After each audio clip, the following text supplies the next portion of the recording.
Congratulations! You made the decision to build a new home. Now that the deposit money is in and you've got the home chosen, does your builder allow you to make upgrades? If so, should you go with them or are they worth it? Well, that's the topic of today's video and it starts right now.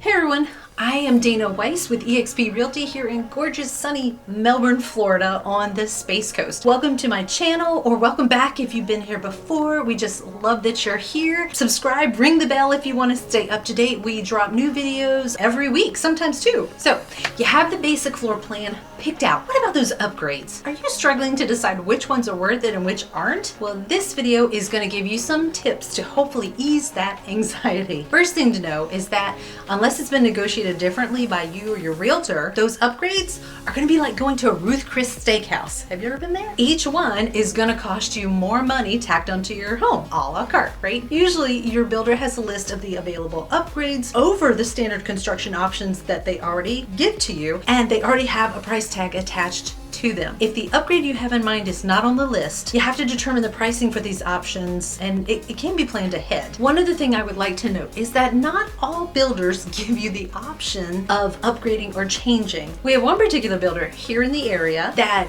the house that you choose is what you get. There's no changing it. There's no making any differences. If you want to make any upgrades to the house, totally all has to be done after you bought it. But a lot of builders are at least partially, if not completely, custom home builders. And if that's the case, then you do have the option of upgrading. Now, depending on the area that you're in, many builders require a deposit to cover those upgrade costs. Essentially, this is to cover the cost of the upgrades in case you decide to back out for any reason, or if you don't get the loan for any reason at the last minute. So with this video, I'm giving you a list of some of the top upgrades that are best to purchase from the new home builder while you're building the home, and suggestions on which ones can be done at a later date. First is lot.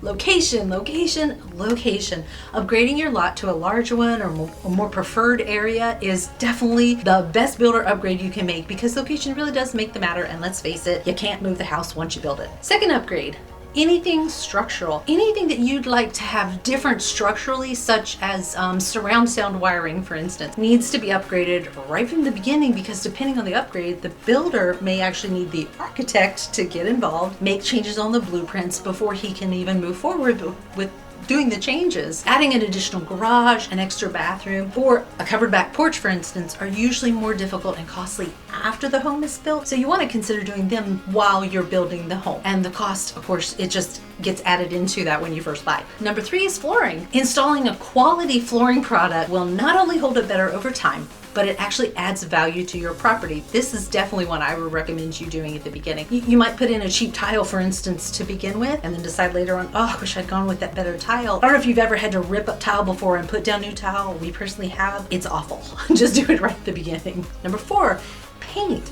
Builders typically use a flat paint on the walls. It's a lower quality. It shows fingerprints and scuffs and marks like crazy. If you can upgrade the paint, I definitely recommend doing that as well, because it's in your entire home. Unless, of course, you're like me and you really enjoy painting, which I do. So every time I buy a house, I normally end up painting the entire house. I don't even care how high it is. I just get on a really tall ladder and do it. But unless you're like that, I would definitely suggest getting the painter to upgrade that paint for you. Number 5. Electrical and plumbing. These are definitely better to upgrade at the construction phase rather than after it's built. I'm sure you can understand why. While there's no walls or anything that's in the way, it's going to cost so much less to add that surround sound wiring without a wall in place. Also, consider additional outlets, ceiling fans during construction if you think you might want them. It's just easier to do while it's being built. All right, number 6, kitchen cabinets.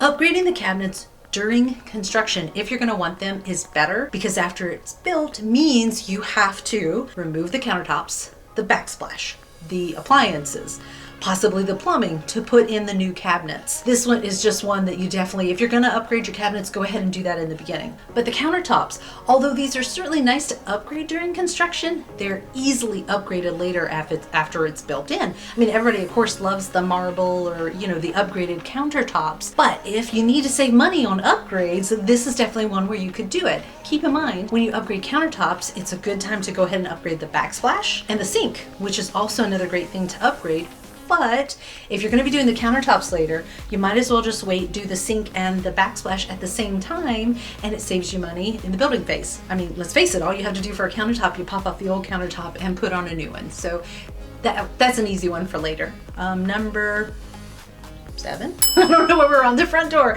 This is one upgrade you could actually check with a door company to see if their price plus the installation is better or more expensive than what the builder's charging. It's also a super easy one to upgrade later after it's built, right? Just pop off the old door and put a new one as long as they're close to the same size. Lighting! I'm not even sure what number we're on, whatever we're on. Lighting that is sold by the builder is generally not that exciting, but while the light right can transform a room's appearance, this is also an easy one to upgrade later. So just go with the builder one, or even downgrade if that's even possible. Save yourself some money there, and you can always upgrade your lighting later on. Now, if you want recessed lighting, that's a little bit of a different story, because really you should do that during construction. Again, while there are no walls or ceilings, right? And it's easily done, the wiring. But if you already have a light wire, just swapping it out for an upgrade is certainly easy to do. Now, most custom builders offer allowances for each of these categories, and you have the option to pay over and above the allowance for any upgrades that you'd like. Now, to be sure you aren't spending more than you should, be sure to discuss